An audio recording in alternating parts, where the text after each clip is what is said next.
ಎಲ್ರಿಗೂ ನಮಸ್ಕಾರಗಳು. ಬುದ್ಧಿವಂತರ ಭಾರತ ದೇಶದಲ್ಲಿ ಕಲಾ ತುಂಬಿರ್ತಕ್ಕಂಥ ರಾಜ್ಯದಲ್ಲಿ ಗಿರಿನಾಡು ಯಾದಗಿರಿ ಜಿಲ್ಲೆಯ ಸಗರನಾಡು ಶಾಪುರ ತಾಲೂಕಿನ ಬೀರ್ನೂರು ಗ್ರಾಮದಲ್ಲಿ ದಿನಾಂಕ 14ನೇ ತಾರೀಕು 7ನೇ ತಿಂಗಳ ಹೊಣ್ಣೆತ್ತಿನ ಅಮಾವಾಸ್ಯೆ ದಿನ ಒಂದು ಅದ್ಭುತವಾಗಿರ್ತಕ್ಕಂಥ ಪವಾಡವನ್ನಾಗಿರ್ತದೆ. ಅದು ಎಲ್ಲಿ ಅಂದ್ರೆ ಬೀರ್ನೂರು ಗ್ರಾಮದಿಂದ ಒಂದು ಅರ್ಧ ಕಿಲೋಮೀಟರ್ ದೂರದಲ್ಲಿ ಒಂದು ಹಳ್ಳದಲ್ಲಿ ಶ್ರೀ ವೀರಾಂಜನೇಯನು ಅದು ಯಾವ ಕಾಲಕ್ಕೆ ಅಲ್ಲಿ ಇದು ನಾವು ಗೊತ್ತಾಗಿಲ್ಲ. ಬಟ್ ಒಂದು 800,000 ವರ್ಷಗಳ ಹಿಂದಿನ ಕಥೆ ಅಂತ ಹೇಳಿದ್ರು ನಮ್ಮ ಕೊಂಗಂಡಿಯ ಗುರುಗಳು. ಅದಕ್ಕಾಗಿ ಇವತ್ತು ಎಲ್ಲ ಬೀರ್ನೂರು ಮತ್ತು ಪರಸಾಪುರನ ಪಾಲಿಗೆ ದೇವರು ಅದ್ಭುತವಾದಂಥ ಒಂದು ಪವಾಡವನ್ನು ತೋರಿಸಿದ್ದಾರೆ.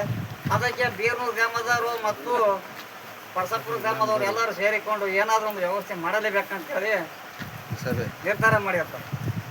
ಅದೇ ರೀತಿಯಾಗಿ ಶುಕ್ರವಾರ ಬೆಳಗಿನ ಜಾವ ವೀರಾಂಜನೇಯನ ಮೂರ್ತಿಯನ್ನು ಹೊರಗಡೆ ತಂದು ಒಂದು ಸಣ್ಣ ಪ್ರಮಾಣದಲ್ಲಿ ಕಾರ್ಯಕ್ರಮ ಮಾಡ್ತಾ ಇದ್ದಾರೆ. ತಾವೆಲ್ಲರೂ ಭಾಗವಹಿಸಿ ಅದೇ ರೀತಿಯಾಗಿ ಸಹಕಾರವನ್ನು ಮಾಡಬೇಕಂತ ಹೇಳುತ್ತಾ ಈ ವಿಡಿಯೋ ಮುಗಿಸ್ತೇನೆ. ಜೈ ಹಿಂದ್, ಜೈ ವೀರಾಂಜನೇಯ.